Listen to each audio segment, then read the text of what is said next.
नमस्कार प्यारे दर्शकों, मैं हूं कमल दुबे, आपका ज्योतिष मित्र।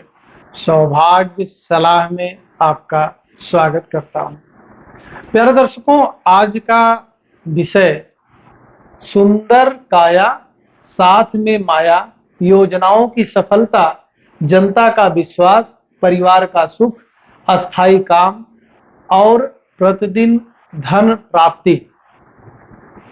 एक ही वीडियो में ये सारी व्यवस्था आपको बता देंगे। सबसे पहले मैं क्षमा प्रार्थी हूं, बहुत समय के बाद आपके बीच में उपस्थित हुआ हूं। अधिक व्यस्तता की वजह से आपके बीच में उपस्थित नहीं हो पाया, लेकिन उपस्थित हुआ हूं तो पूरा कंप्लीट व्यवस्था के साथ आपके साथ उपस्थित हुआ हूं कि यह छोटा सा उपाय, मात्र 10, 15, 20 मिनट का उपाय प्रतिदिन यदि आप कर लेते हैं तो जीवन में जो भी आपकी सोच है उस सोच के अनुरूप आपको सब कुछ प्राप्त होगा। आइए वीडियो को प्रारंभ करते हैं। प्यारे दर्शकों, व्हाइट बोर्ड पे आप एक कुंडली देख रहे हैं। यह मेष लग्न की कुंडली है और मेष लग्न हमारे काल पुरुष की कुंडली होती है। जिसके पास कुंडली नहीं है या जिसके पास कुंडली है, दोनों लोगों के लिए यह वीडियो महत्वपूर्ण है। जो हमारा पहला भाव है, यह पहला भाव हमारे पूरे शरीर की स्थिति को दिखाती है। हमारे पर्सनालिटी डेवलपमेंट, हमारे शरीर का मॉडल, हमारे बात करने का लहजा, हमारे अंग प्रत्यंग, हमारे कपड़े पहनने की स्थिति, हमारे भोजन करने की स्थिति, हमारा अस्थाई सुख, हमारा अध्यात्म, हमारा समाज के प्रति समर्पण, सब कुछ यह पहला भाव हमें दिखाता है। दूसरे भाव से अस्थाई धन दौलत, पैतृक संपत्ति, वाणी, पास पड़ोस के लोगों से संबंध, इन सब की स्थिति को समझा जाता है। तीसरे भाव से हम सब अपनी योजनाओं को कार्यान्वित करते हैं। जो हमने अपने दिमाग में योजना बनाई, यह योजना सफल होगी या नहीं होगी, कैसे होगी, किस प्रकार से होगी, क्यों होगी, ये सारे प्रश्नों का उत्तर हमारा तीसरा भाव देता है। जीवन में माता का सुख कितना मिलेगा, परिवार का सुख कितना मिलेगा, कितना गाड़ी घोड़ा बंगला बनाएंगे, कितना बढ़िया भोजन रोज प्राप्त करेंगे, कितना हमें अस्थाई सुख प्राप्त होगा, यह चौथा भाव हमें दिखाता है। पांचवा भाव हमारी संतान कैसी होगी और हमारी संतानें जो होंगी भी वह आज्ञाकारी होंगी कि नहीं होंगी, हमारी व्यक्तिगत शिक्षा कैसी होगी, हम टेक्निकल एजुकेशन कैसा प्राप्त करेंगे और उस टेक्निकल एजुकेशन को हम समाज के बीच में किस प्रकार से रखेंगे, यह हमारा पांचवा भाव दिखाता है। और प्यारे दर्शकों, जो हमारा छठा भाव है, रोग ऋण शत्रुओं को तो दिखाता ही है, साथ में पब्लिक सेक्टर को भी दिखाता है। जनता का समर्थन कितना मिलेगा, जनता हमसे कितना प्यार करेगी, जो हमने काम शुरू किया है उस काम में जनता का समर्थन हमें कितना प्राप्त होगा, यह स्थिति हमारा छठा भाव दिखाता है। सातवां भाव दंपत्ति सुख का है, रोज के इनकम का है। जो हमने व्यवसाय किया, जो हमने नौकरी किया, उस नौकरी की आवक की स्थिति क्या बनेगी, या जो एक पति है उसके पत्नी की स्थिति क्या बनेगी, पत्नी का कितना सुख मिलेगा, पत्नी कितनी सुंदर मिलेगी, पत्नी कितना आज्ञाकारी मिलेगी, कितना पत्नी गुणकारी मिलेगी, यह सब सातवां भाव दिखाता है। और अगर कोई पत्नी है तो उसका पति कितना समझदार होगा, कितना धन दौलत कमाएगा, कितना उससे प्रेम करेगा, ये सारी स्थिति को सातवें भाव से हम लोग समझते हैं।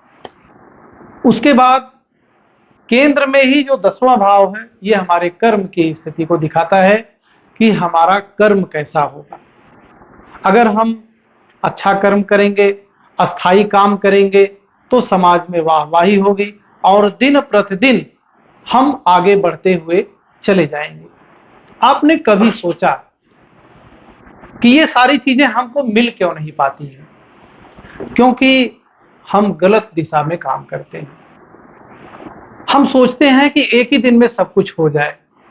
2 दिन 4 दिन हमने कुछ उपाय किए, उसके बाद तीसरे बाबा को सुनने लग गए। तीसरे बाबा ने कहा ये घंटी बजा दो तो तुम राजा बन जाओगे। 10 दिन घंटी बजाई। फिर चौथे बाबा के पास पहुंचे कि नहीं नहीं, घंटी बजाने से कुछ नहीं हुआ जी, अब क्या करें? अब चौराहे पे लौंग तोड़ दो तो तुमको अस्थाई सुख मिल जाएगा। हफ्ता 10 दिन उसमें खराब किया। इन सब से कुछ फायदा नहीं होगा। अगर आपने किया होगा तो आपको जरूर पता होगा। प्यारे दर्शकों, हमारे जितने भी संचित कर्म हैं, वह सारे संचित कर्म हर नक्षत्र के पास स्टोर किए हुए हैं। और जब चंद्रमा का मूवमेंट उन नक्षत्रों तक पहुंचता है तो आपके ही अपने कर्म को वो आपके बीच में उड़ेल देते हैं। अगर आपने अच्छे कर्म किए हैं तो थोड़े से प्रयास से हर प्रकार की सफलता मिलने लगती है, और अगर आपने बुरे कर्म किए हैं तो आप लाख प्रयास करें, लाख योजनाएं बनाएं, सारी योजनाएं आपकी विफल हो जाती हैं। तो मैं आपको अस्थाई सुख की तरफ ले चलता हूं। सबसे पहले ये जो व्यवस्था हमने बताई है, यह किन ग्रहों के अधीन होती है, पहले उसको समझ लें। जरूरी नहीं है कि आपके पास आपकी कुंडली हो, या जरूरी है कि आपके पास आपकी कुंडली हो तब भी यह उपाय करें, और मात्र 3 महीने के बाद से आप जरूर कहेंगे कि सब कुछ बदल गया। पहला, सूर्य। यदि आपके पास कोई रोग है तो यह सूर्य के मारक होने से, सूर्य के कमजोर होने से, सूर्य के पीड़ित होने से, सूर्य के नाराज होने से होता है। पहले सूर्य देव को प्रसन्न करें। प्रातः उठ के स्नान करें, घर में मंदिर बनाएं, मंदिर में दीपक जलाएं, आसन पर बैठें, जल लेकर के बैठें और अपने आप को पवित्र करके पहले गणेश भगवान की वंदना करें। और उनका मंत्र है ओम गंग गणपतये नमः। एक माला जपें। उसके बाद सूर्य देव का मंत्र है ओम घृह सूर्याय नमः। सूर्य देव आपको क्या देंगे? बेहतर पर्सनालिटी, सुंदर शरीर, मस्तक पे एक चमकदार आभा। समाज में जिस स्थान पर ही रहेंगे उस स्थान पे आपका सम्मान, जिस जगह पर रहेंगे उस जगह पर आपका सम्मान, सरकार से सम्मान, सरकारी नौकरी से सम्मान, सरकारी योजनाओं से सम्मान, सब कुछ सूर्य आपको प्रदान करेंगे। दूसरे नंबर पे आते हैं चंद्रदेव। क्या देंगे? अस्थाई सुख, मन में शांति, माता का सुख, परिवार का सुख, पत्नी के साथ, बच्चों के साथ, माता पिता के साथ बैठ करके शांति से खुशियां मनाने की स्थिति यह चंद्रदेव के हाथ में है। गहरी नींद, और समय से गहरी नींद, ये नहीं कि दिन में सोना, समय से सोना, समय से जगना, यह चंद्रदेव के अधीन है। तीसरा मंत्र आपका होगा ओम सोम सोमाय नमः। चौथा, हम सभी लोग कोई काम करते हैं तो योजना बनाते हैं, और योजना ऐसी बनाते हैं कि वो सफल हो और उसमें जनता का समर्थन मिले, परिवार का समर्थन मिले, लोगों का समर्थन मिले। तो यह भाव तीसरा और छठा है जिसमें बुध अपना प्रभुत्व रखते हैं। बुध देव को प्रसन्न करना भी बहुत जरूरी है। उत्तर दिशा के स्वामी है और राशियों में 2 राशि का स्वामित्व उनको प्राप्त है। पहली राशि मिथुन है, दूसरी राशि कन्या है। तो बुध देव को प्रसन्न करने से आपकी सारी योजनाएं सफल हो जाएंगी। अस्थाई सुख, अस्थाई धन मिलेगा, उत्तर दिशा से माता लक्ष्मी का आगमन होगा। उत्तर दिशा की दरवाजा और खिड़कियां खोल के रखिएगा, वहां सुंदर स्थान बनाइएगा, पेड़ पौधे लगाइएगा, उनकी सेवा करिएगा, छोटी कंचिकाओं की सेवा करिएगा, उनका सम्मान करिएगा, उनको कुछ उपहार दीजिएगा और मंत्र पढ़िएगा, ओम बूम बुधाय नमः। विश्वास मानिए, जीवन में न कभी आपकी योजनाएं विफल होंगी, न कभी पब्लिक का समर्थन आपसे दूर होगा। हमेशा पब्लिक का समर्थन आपके बीच में रहेगा और धन दौलत तो आसानी से आएगा। फिर हमें क्या चाहिए? फिर हमें चाहिए वैभव। वैभव हमें शुक्र से मिलेगा।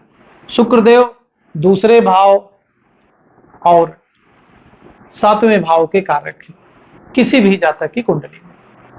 दूसरे भाव से वाणी, अस्थाई सुख, अस्थाई संपत्ति, बैंक बैलेंस, पास पड़ोस से लोगों का संबंध, रोज की आवक, पति पत्नी का सुख, हमारी जो भी कार्य करने की क्षमता है उस कार्य से रोज आने वाला इनकम, यह शुक्रदेव के हाथ में है। प्यारे दर्शकों, शुक्रदेव को मजबूत करने से संसार का कोई ऐसा वैभव है जो आपको प्राप्त न हो, ऐसा हो ही नहीं सकता। ग्रहों में शुक्रदेव माता लक्ष्मी के प्रतिनिधि तो हैं ही, साथ में राशियों में वृषभ और तुला के स्वामी है। माता लक्ष्मी की विशेष कृपा इनके ऊपर रहती है। तो शुक्रदेव को प्रसन्न करें। शुक्रदेव को प्रसन्न करने के लिए मंत्र है ओम सुम शुक्राय नमः। और हम सब जो भी कार्य करते हैं उस कार्य को करने के लिए हमें अस्थायित्व चाहिए। हमने आज एक दुकान शुरू की, ये नहीं है कि वो 10 महीने के बाद उस दुकान को क्लोज करना है। दुकान आज शुरू हुई है और कई पीढ़ी तक चलती रहे, ऐसी व्यवस्था बनाने की जरूरत है। या हमने आज नौकरी शुरू की है, हम रिटायर होते होते हमारे बच्चे को भी एक अच्छी नौकरी मिल जाए, ऐसी व्यवस्था बनाने की जरूरत है। वह कैसे बनेगी? शनिदेव से बनेगी। शनिदेव अस्थाई सुख और अस्थायित्व के कारक हैं। काल पुरुष की कुंडली में 10वें भाव और 11वें भाव के स्वामी है। 10वें भाव से आपके अस्थाई कर्म को देखा जाता है, 11वें भाव से आपके अस्थाई लाभ को देखा जाता है और इसी जन्म के लाभ को देखा जाता है। इस जन्म का लाभ, इस जन्म का कर्म कैसा होगा, यह शनिदेव निर्धारित करेंगे। तो शनिदेव को भी प्रसन्न करना बहुत जरूरी है। शनिदेव को प्रसन्न करने के लिए मंत्र है ओम सं शनिश्चराय नमः। इन सब ग्रहों को कंट्रोल करने के लिए, इन सब ग्रहों का सुख आपको प्राप्त हो, इसके लिए माता रानी की आराधना करना बहुत जरूरी है। कलयुग में यदि जिसने माता रानी की आराधना नहीं की वह बहुत बड़ा अभागा है। माता रानी की आराधना करने से कभी भी ग्रहों की पीड़ा नहीं होती है। ग्रह अपने आप शुभ फल देने लग जाते हैं। इसलिए मंत्र माता रानी का है ओम ऐं ह्रीं क्लीं चामुंडाय विक्षे। ग्रहों के महाराजा होते हैं हमारे भोलेनाथ। सावन का पहला दिन सोमवार। भगवान भोलेनाथ की आराधना करने से किसी भी ग्रह में इतनी क्षमता ही नहीं है कि वह आपका विरोध कर सके। माता रानी की आराधना करने के बाद भोलेनाथ की आराधना करिए। मंत्र है ओम नमः शिवाय। यह पंचाक्षरी मंत्र सुनने और पढ़ने में जितना ही आसान है, प्यारे दर्शकों, उतना ही गूढ़ और महत्वपूर्ण है हम सभी के जीवन में। माता पार्वती ने इसी मंत्र से भगवान भोलेनाथ को प्रसन्न किया था। तो माता रानी का मंत्र ओम ऐं ह्रीं क्लीं चामुंडाय विक्षे एक माला करने के बाद आप भोलेनाथ का सिर्फ पंचाक्षरी मंत्र करिए, किसी मंत्र को करने की जरूरत नहीं है। मंत्र है ओम नमः शिवाय। प्यारे दर्शकों, मुझे विश्वास है और मैं स्वयं प्रमाण हूं, मैं इन मंत्रों को करता हूं, मुझे जीवन में किसी प्रकार के दुख नहीं है। दुख अगर है तो मेरी अपनी गलती की वजह से है। अगर हमने मंत्र को छोड़ा है तो मुझे दुख आया है। मंत्र शुरू किया है तो विश्वास मानिए कोई दुख नहीं है। स्वस्थ हूं, धन दौलत की कमी नहीं है, समाज में सम्मान है, मान है, सब कुछ है और मैं कुछ नहीं हूं। मैं सिर्फ परमात्मा के आशीर्वाद से ही सब कुछ प्राप्त कर पाया। आशा है यह विषय आपको जरूर समझ में आया होगा। इस विषय को पढ़ना नहीं है, इस विषय को आपको अपने जीवन में आत्मसात करना है, मंत्र को जपना है और जीवन से हर प्रकार की निराशा को दूर करना है। प्यारे दर्शकों, फिर एक महत्वपूर्ण विषय पर आपसे चर्चा करेंगे। आप सभी दर्शक हमसे जुड़े, आप सभी का बहुत बहुत धन्यवाद।